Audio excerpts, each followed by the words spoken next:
বিনীতভাবে বলতে চাই যারা আছেন তারা দয়া করে সরে যান। যদি আপনারা সরে না যান তাহলে আমাদের কমিটিবৃন্দদের বলতে হবে ভাই সংগ্রামী সভাপতি এবং এবার চেয়ারম্যান পদে প্রার্থী চলো আনন্দ কুমার সাহা।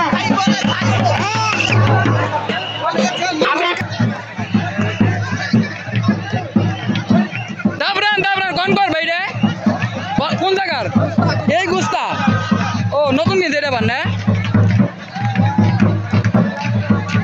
প্রত্যেকবার 10 তারিখে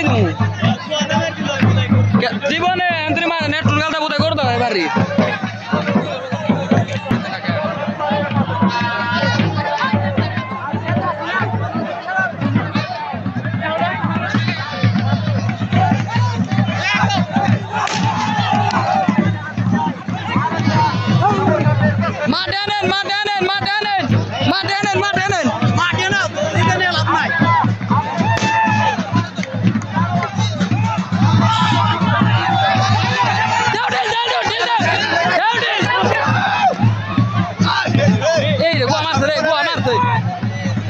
Gua amarse,